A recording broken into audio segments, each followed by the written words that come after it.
Hello everyone, this is Priyanka Sharma. Today our current affair and static GK revision class, current affair की revision class है. Let's we start our class. तो class को start करते हैं. Question first है, आप यहाँ पर देख सकते हैं सभी एग्जाम के लिए इम्पोर्टेंट है, चाहे आप यूपीएससी का दे रहे हो चाहे आप कोई भी वनडे एग्जाम दे रहे हो. ओके, तो यहाँ पर देख सकते हैं कि करंट अफेयर और स्टैटिक जीके मिलेगा और ये यहाँ पर 18 दिसंबर की ये क्लास है. स्टार्ट करते हैं. काशी तमिल संगमम का आयोजन हाल ही में कहाँ किया गया? काशी तमिल संगमम का आयोजन हाल ही में कहाँ किया गया? तो आंसर हो जाएगा वाराणसी में किया गया. काशी तमिल संगमम का आयोजन हाल ही में कहाँ किया गया? Answer is Varanasi. अब वाराणसी में किया गया, लेकिन इसका एम क्या था? एम देखते हैं. भारत को स्ट्रॉन्ग करना, बेटर इंटीग्रेशन ऑफ इंडिया, यानी बेटर इंटीग्रेशन ऑफ इंडिया के लिए इसका आयोजन किया गया. बेटर इंटीग्रेशन कैसे? जैसे आप सभी जानते हैं कि वर्तमान में नॉर्थ एक दूसरी साइड जा रहा है, साउथ दूसरी साइड जा रहा है, कोई भी उनके बीच में यूनाइटी नहीं है, ना तो भाषा को लेकर ना कल्चर को लेकर, जबकि वो एक देश है. ठीक है, संस्कृति को लेकर किसी भी मामले में कोई भी यूनिटी नहीं है. तो भारत सरकार ने यूनिट करने के लिए, क्योंकि भारत जब अलग अलग हो जाएगा तो कमजोर हो जाएगा और जब भारत एक रहेगा तो स्ट्रांग रहेगा, इसीलिए भारत सरकार ने better integration of north and south, यानी कि इंडिया के बीच में बेटर इंटीग्रेशन के लिए इसका आयोजन किया, जिसका आयोजन वाराणसी में किया गया. और वहां पर तमिलनाडु के 2500 लोग कम से कम वहां पर आए वाराणसी में, और वहां पर उन्होंने पार्टिसिपेट किया, एक दूसरे के कल्चर को एक्सचेंज किया, एक दूसरे को वहां पर अच्छे से जाना. भारत को स्ट्रॉन्ग करने में मदद करेगा, भारत को यूनाइट करने में मदद करेगा. कल्चर यहाँ पर एक्सचेंज हुए और एनईपी 2022 पॉलिसी बेटर इम्प्लीमेंटेशन, यानी कि जो नेशनल एजुकेशन पॉलिसी 2020 आई थी जो हमारी नेशनल एजुकेशन पॉलिसी, उसको बेटर इंटीग्रेशन मिलेगा, बेटर उसका इम्प्लीमेंटेशन मिलेगा. उसमें क्या कहा गया था कि हम छोटे लेवल की, जो स्थानीय लेवल की भाषाएं, हम उनमें छोटे बच्चों को उनमें पढ़ाएंगे. तो इसमें यही जब लोग आए तो अपनी अपनी भाषाओं को उन्होंने एक्सचेंज किया, जो स्थानीय भाषा थी उसका, तो उसका अच्छा इम्प्लीमेंटेशन हुआ ना. एक हमने संगम के माध्यम से भी हमने जो हमारी लैंग्वेज है उनको एक्सचेंज किया. तो ये काफी अच्छा है यहाँ पर, है ना. तो काशी तमिल संगमम का आयोजन कहाँ किया गया? Answer is Varanasi. एम क्या था? बेटर इंटीग्रेशन ऑफ इंडिया, यानी कि नॉर्थ और साउथ के बीच में बेटर इंटीग्रेशन करना, अच्छे से तालमेल बिठाना और उन्हें एक पास लाना, दूर नहीं जाने देना. फिर है यहाँ पर भारत को स्ट्रॉन्ग करना, यूनाइट करना. फिर है कल्चर एक्सचेंज करना, एक दूसरे के आएंगे तो कल्चर एक्सचेंज होंगे, भाई इडली डोसा. ठीक है, फिर इधर यहाँ पर उत्तर भारत के जो यूपी के जो भी भोजन पदार्थ हैं वो हो गए, या रहन सहन की पद्धति है वो हो गई. तो यहाँ पर कल्चर एक्सचेंज होगा, है ना. एनईपी 2022 जो पॉलिसी है उसका बेटर इम्प्लीमेंटेशन हो सकेगा, क्योंकि उसमें कहा गया है कि हम स्थानीय भाषा को बढ़ावा देंगे. तो इसमें क्या होगा? स्थानीय भाषा को बढ़ावा मिलेगा, क्योंकि 2500 लोग आए यूपी में, आप समझ सकते हैं, काशी तमिल संगमम में. ओके, तो कब से कब तक आयोजन किया गया इसका? 16 नवंबर से 19 दिसंबर, यानी कि 16 नवंबर से 19 दिसंबर के बीच में इसका आयोजन किया गया. 16 नवंबर से 19 दिसंबर. ओके, तो ये यहाँ पर काशी तमिल संगमम के बारे में आपको कुछ भी नहीं छोड़ना है. हाँ, और किसके द्वारा इसका आयोजन किया गया? तो आपको ध्यान रखना है एजुकेशन मंत्रालय के द्वारा. ठीक है, यानी कि शिक्षा मंत्रालय के द्वारा इसका आयोजन कराया गया, शिक्षा मंत्रालय. ओके, तो ये आप सभी को ध्यान रखना है कि वाराणसी में किया गया, better integration of India, north south के बीच में, भारत को स्ट्रॉन्ग करना, यूनाइट करना, कल्चर एक्सचेंज करना, एनईपी 2020 पॉलिसी का बेटर इम्प्लीमेंटेशन करना, शिक्षा मंत्रालय यानी कि एजुकेशन मिनिस्ट्री के द्वारा इसे, नेशनल एजुकेशन मिनिस्टर के द्वारा इसे आयोजित कराया गया. और 16 से 19 दिसंबर के बीच में इसका आयोजन कराया गया। तो यहाँ पर ये आप नोटेड देख सकते हैं, नोटेड पॉइंट। एजुकेशन इंस्टीट्यूट कौन कौन से थे इसमें, तो एजुकेशन इंस्टीट्यूट में तमिलनाडु की तरफ से IIT मद्रास था और यूपी की तरफ से BHU था, बनारस हिंदू यूनिवर्सिटी, बनारस हिंदू यूनिवर्सिटी। तो यहाँ से जो एजुकेशन इंस्टीट्यूट भी इसमें शामिल हुए, क्योंकि शिक्षा मंत्रालय के द्वारा कराया जा रहा है और इसमें हमारी NEP पॉलिसी भी आ रही है, कल्चर पॉलिसी भी आ रही है, तो ये सब को लिए इसमें इंस्टीट्यूट भी शामिल हुए। आपसे पूछा जा सकता है कि तमिलनाडु की साइड से इसमें कौन सा इंस्टीट्यूट शामिल हुआ, यूपी की यानी कि यूपी काशी की साइड से इसमें कौन सा इंस्टीट्यूट शामिल हुआ, तो आप बता सकते हैं तमिलनाडु की तरफ से IIT मद्रास और यूपी की तरफ से BHU। ओके, अब नेक्स्ट क्वेश्चन देखते हैं, क्या सरकार ने वोटर और आधार कार्ड लिंक करना जरूरी कर दिया है। आप सभी ये खबर सुन भी रहे होंगे कि वोटर और आधार कार्ड लिंक हो जाएंगे, जल्दी से जल्दी लिंक कर लो। तो क्या ये जरूरी कर दिया गया है सरकार ने, तो यहाँ पर समझते हैं।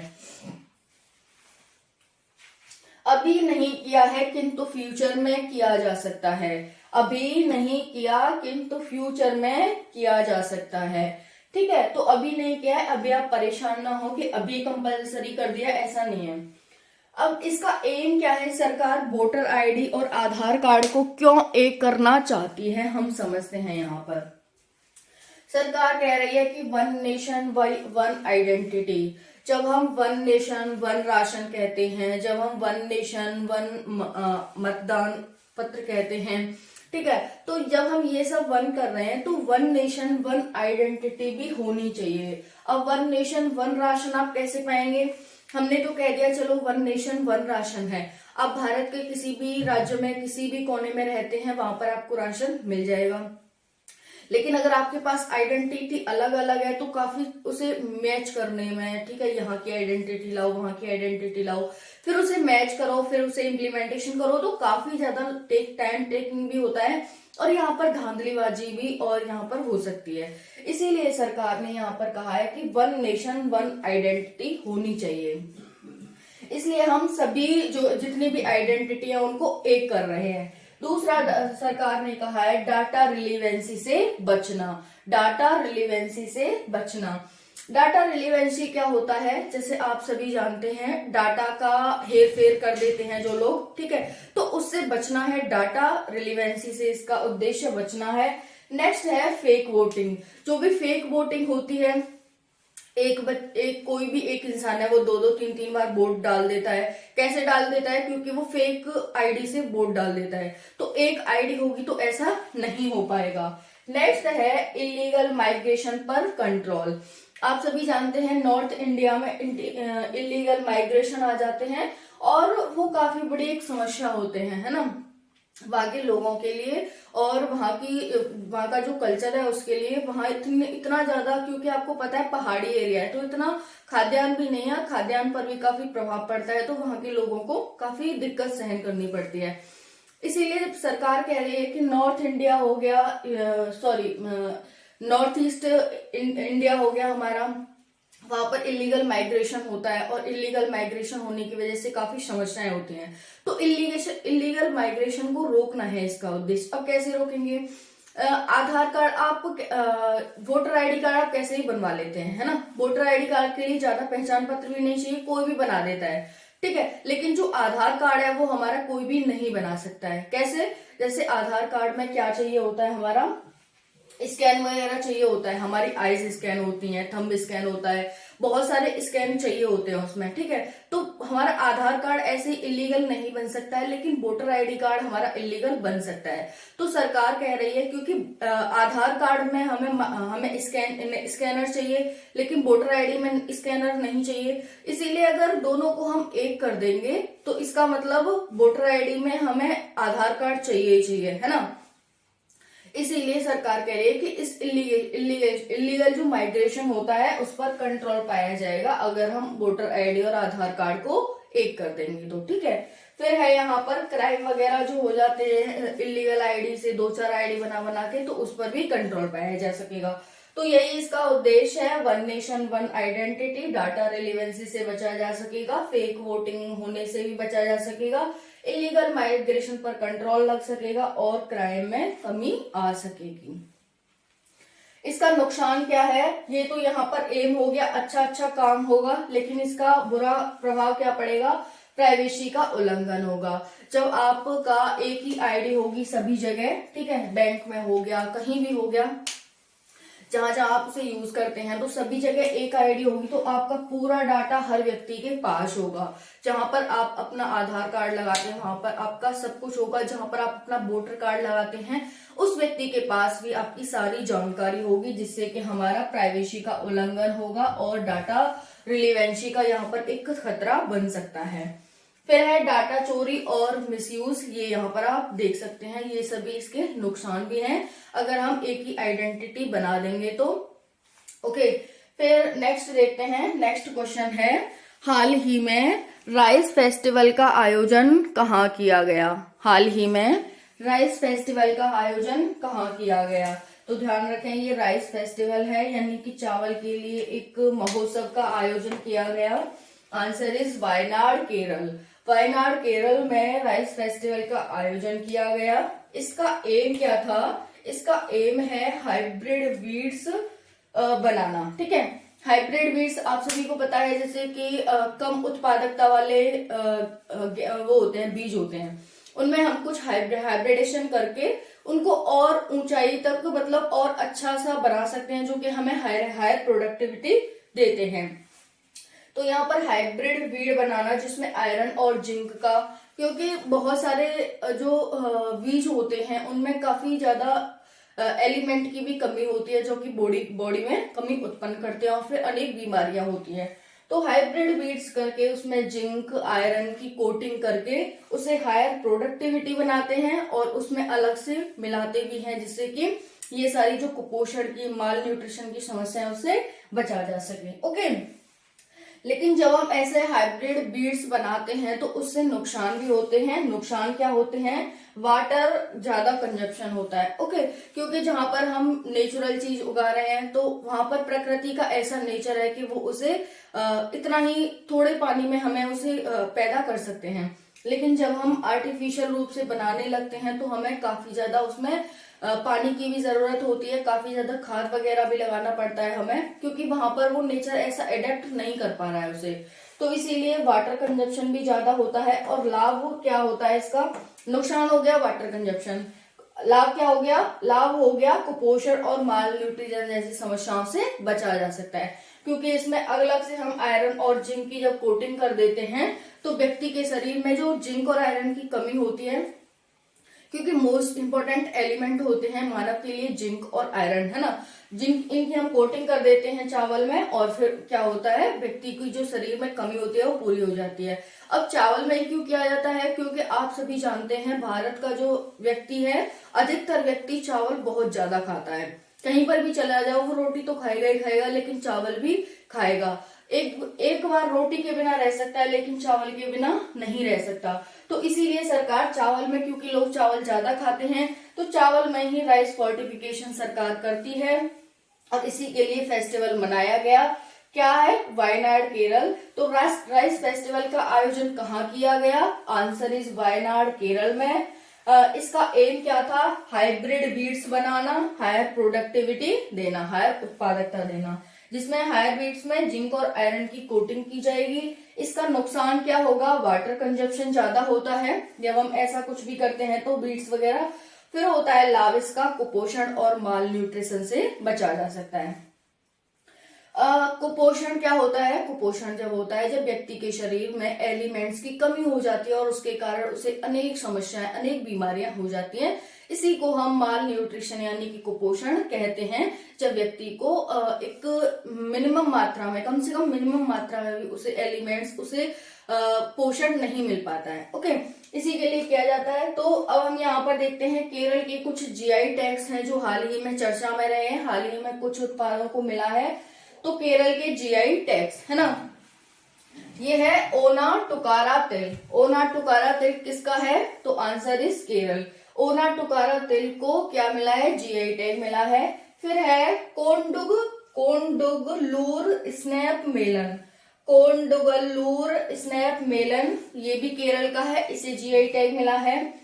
कंथलूर बट्टावाड़ा लहसुन, कंथलूर बट्टावाड़ा लहसुन, ये भी केरल का, इसे भी मिला है। अट्टापड़ी थुबारा, अट्टापड़ी थुबारा, ये भी केरल का एक उत्पाद है और इसे जीआई टैग मिला है। नेक्स्ट है अट्टापड़ी, अट्टापड़ी अट्टुकोथु डोलेचोस बीन, है ना, इनके कुछ नाम अटपटे से हैं, तो देख लो आप यहाँ पर।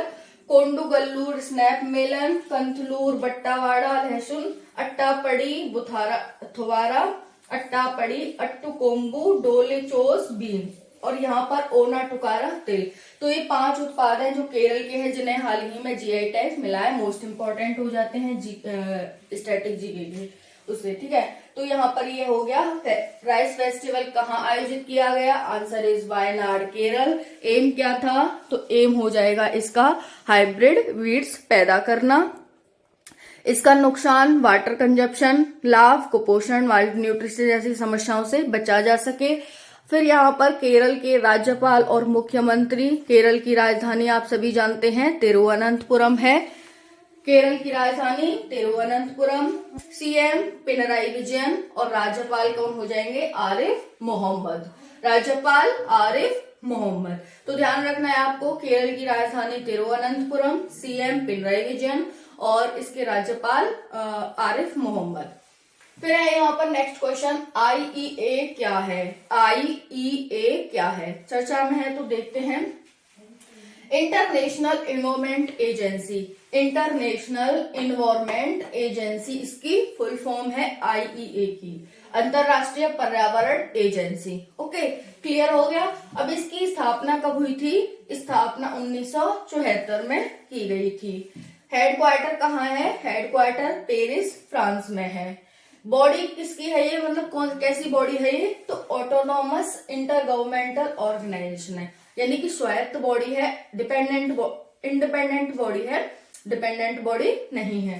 तो बॉडी है autonomous intergovernmental organisation. Okay, फिर है वर्क, इसका कार्य क्या है? तो ये 3E पर कार्य करती है। 3E का मतलब इकोनॉमिक डेवलपमेंट, एनर्जी सिक्योरिटी और इन्वायरमेंट प्रोटेक्शन, ठीक है। Economic development, energy security, environment protection. कैसे 3E पर कार्य क्यों करती है ये? क्योंकि बहुत से लोग कहते हैं, बहुत से लोग नहीं सभी कहते हैं कि जो हमारा डेवलपमेंट होता है और पर्यावरण होता है एक दूसरे के अपोजिट होते हैं। जहां पर हम डेवलपमेंट करते हैं हमें पेड़ पौधे काटने पड़ेंगे, बहुत सारा इंफ्रास्ट्रक्चर खेतों को वहां से हटाना पड़ेगा, खेतों को सड़कों में बदलना पड़ेगा। तो जब हम डेवलपमेंट करेंगे तो हमें इन्वायरमेंट को छेड़ना पड़ेगा, इन्वायरमेंट प्रदूषित होगा, है ना, होगा ही। कहते हैं लोग कि भाई डेवलपमेंट करने के लिए हमें पेड़ काटने पड़ेंगे, जो भी खेत है वहां पर उन्हें हटाना पड़ेगा। अभी तक वहां हरियाली हो रही थी तो वहां पर अब सड़कें बिछ जाएंगी, तो वहां से इन्वायरमेंट प्रदूषण होगा। ठीक है भाई, कह दिया। तो ये इसी पर कार्य करती है 3E पर। इकोनॉमिक डेवलपमेंट, जब इकोनॉमिक डेवलपमेंट होगा तो हमें क्या चाहिएगा? इकोनॉमिक डेवलपमेंट करने के लिए हमें बहुत सारी एनर्जी की जरूरत पड़ेगी। एनर्जी में हो गया कोयला, है ना। अभी तक तो हम ज्यादा कोयला ही यूज कर रहे हैं, हालांकि हमने एम रखे हैं, उनको भी हम देखेंगे। तो हमें जब हम इकोनॉमिक डेवलपमेंट करेंगे तो कोयला की जरूरत पड़ेगी। अब कोयला चाहिए तो हम उसकी सिक्योरिटी करेंगे, हम उसे अपने पास सुरक्षित करके रखेंगे। तो इकोनॉमिक डेवलपमेंट, उसके बाद एनर्जी सिक्योरिटी, ठीक है। फिर तीसरा है एनवायरमेंट प्रोटेक्शन। अब जब हम डेवलपमेंट करेंगे, एनर्जी चाहिए कि हमें एनर्जी के लिए हम कोयला को आयात करें या फिर निकालें, उसे सिक्योरिटी करके रखें। फिर जब हम उसे यूज करेंगे कोयला को तो एनवायरमेंट प्रदूषण होगा, और जब एनवायरमेंट प्रदूषण होगा तो फिर हमें एनवायरमेंट प्रोटेक्शन करना पड़ेगा। तो यही 3E है, इससे आप यहाँ पर इसे देख सकते हैं और इजिली याद भी कर सकते हैं। 3E, economic development, energy security and environment protection. Clear. फिर यहाँ पर भारत ने भी कुछ एम रखे हैं एनर्जी को लेकर के, वो भी देखते हैं। स्टैटिक जीके में देख लेते हैं। 500 गीगावाट यहाँ पर देख सकते हैं NFF कैपेसिटी 2030, यानी कि जो रिन्यूएबल एनर्जी का भारत ने सपना रखा है कब तक? 2030 तक 500 गीगावाट।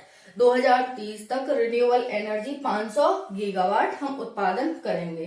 फिर यहाँ पर 50% रिन्यूएबल एनर्जी यानी कि लगभग जितनी हम एनर्जी उपयोग करते हैं उसका 50% हम रिन्यूएबल एनर्जी का उपयोग करेंगे। 45% कैपेसिटी इंटेंसिटी यानी कि 1 बिलियन टन हम कम कर देंगे किसका, कार्बन निकालना एनवायरमेंट में 2030 तक। तो ये सारे जो भी एम रखे हैं भारत ने वो सभी याद रखने हैं कि 500 गीगावाट रिन्यूएबल एनर्जी हमें करना है, जितना हम यूज करते हैं उसका हम 500 गीगावाट रिन्यूएबल एनर्जी यूज करेंगे 2030 तक। 50% रिन्यूएबल एनर्जी 2030 तक हम यूज करेंगे। 45% कार्बन इंटेंसिटी कम कर देंगे यानी लगभग 1 बिलियन टन हम कार्बन इंटेंसिटी 2030 तक कम कर देंगे। Net zero emission target Bharat ने कब का रखा है, ये काफी इंपॉर्टेंट है। Answer is 2070। 2070 तक भारत नेट जीरो एमिशन कर देगा, नेट जीरो एमिशन भारत कर देगा। अब नेट जीरो एमिशन क्या होता है मैं काफी बार बता चुकी हूँ और आज भी बताती हूँ। नेट जीरो एमिशन होता क्या है, नेट का मतलब नेट और जीरो का मतलब जीरो, ठीक है। नेट जीरो सरकार कह रही है कि आप जितना कार्बन डाइऑक्साइड निकाल रहे हैं सांस छोड़ करके, व्हीकल यूज करके, पेड़ काट कर, जितना भी आप कार्बन निकाल रहे हैं उसे सोखो, ठीक है। सोखने का मतलब ऑब्जर्व करो। अब ऑब्जर्व का मतलब ये नहीं है कि हम कार्बन डाइऑक्साइड छोड़ रहे हैं तो हम उसे अपने अंदर वापस ले लें, ऐसा तो हम कर नहीं सकते। तो सरकार ने कहा कि आप जितने भी व्हीकल यूज कर रहे हैं, जितने भी फैक्ट्रियां चला रहे हैं, जितने भी पेड़ काट रहे हैं, पेड़ काटो नहीं बल्कि आप सांस जो भी छोड़ रहे हो और जिस माध्यम से आप CO2 निकाल रहे हो, कार्बन एमिशन कर रहे हो, उतने ही आप पेड़ पौधे लगाओ, उतना ही आप पानी का विस्तार करो, ठीक है, और पेड़ पौधे लगाओ। पेड़ पौधे क्या करेंगे, कार्बन डाइऑक्साइड को सोखेंगे और वो हमें नई नई ऑक्सीजन देंगे। तो ये होता है कार्बन नेट जीरो एमिशन। कि आपने जितना भी कार्बन छोड़ा, जिस जिस माध्यम से, किसी भी माध्यम से, सांस छोड़ने के माध्यम से, पॉल्यूशन किया व्हीकल से, ठीक है, फैक्ट्री लगाई उससे, उतना ही आप उसे ऑब्जर्व कर लो। पर्यावरण में बिल्कुल भी मत जाने दो। तो पर्यावरण में न जाने देना इसका मतलब जीरो। जीरो का मतलब बिल्कुल भी पर्यावरण में मत जाने दो, बल्कि उसे जितना छोड़ो उतना ही उसे एब्जॉर्ब कर लो, ठीक है। या आप धरती में जो हम धरती में गड्ढा खोद करके जो हम करते हैं, कार्बन डाइऑक्साइड को दबा दबू करते हैं, वैसे कर लो, कैसे भी करो, बट जितना आप निकाल रहे हो उतना ही एब्जॉर्ब करो। इन्वायरमेंट में बिल्कुल भी मत जाने दो। इसी को हम नेट जीरो एमिशन कहते हैं। तो नेट जीरो एमिशन आपको अच्छे से क्लियर हो गया होगा। जितना छोड़ो उतना ही ऑब्जर्व कर लो, पर्यावरण में बिल्कुल भी नहीं जाने दो, यही नेट जीरो एमिशन है। ओके, फिर नेक्स्ट है हैंड इन हैंड एक्सरसाइज किन दो देशों के बीच आयोजित की जाती है। नेक्स्ट क्वेश्चन क्या है, हैंड इन हैंड एक्सरसाइज किन दो देशों के बीच आयोजित की जाती है। आंसर इज भारत और चीन। भारत और चीन हैंड इन हैंड एक्सरसाइज करते हैं। ये मिलिट्री एक्सरसाइज है। फिर है भारत और कजाकिस्तान के बीच में कौन सी एक्सरसाइज होती है। Answer is Kargil 22। कारगिल 22 भारत और कजाकिस्तान के बीच आयोजित होती है। भारत और फ्रांस के बीच गरुड़, वरुड़ और शक्ति, गरुड़, वरुड़ और शक्ति नामक एक्सरसाइज अलग अलग है, जैसे गरुड़ एक्सरसाइज, वरुड़ एक्सरसाइज और शक्ति एक्सरसाइज भारत और फ्रांस के बीच में। फिर है भारत और यूके यानी कि यूनाइटेड किंगडम के बीच में कॉन्कर्ड हो गया, इंद्रधनुष हो गया और यहाँ पर हो जाएगा अजय वॉरियर, ठीक है। कॉन्कर्ड, इंद्रधनुष और अजय वॉरियर नामक जो एक्सरसाइज है वो भारत और यूके के बीच में की जाती हैं। एक हम एक्सरसाइज का, क्योंकि काफी एक्सरसाइज होती हैं, सिर्फ भारत और इन्हीं के बीच में नहीं होती हैं बल्कि और भी देशों के बीच में भारत एक्सरसाइज करता है। तो हम एक जो भी मिलिट्री एक्सरसाइज होती है जिस देश के बीच में वो हम ले लेंगे, ठीक है। तो ये करंट अफेयर की क्लास थी। कैसी लगी आप सभी को कमेंट सेक्शन में जरूर बताना। PDF इसको टेलीग्राम पर मिल जाएगी, ठीक है। जय हिंद, जय भारत।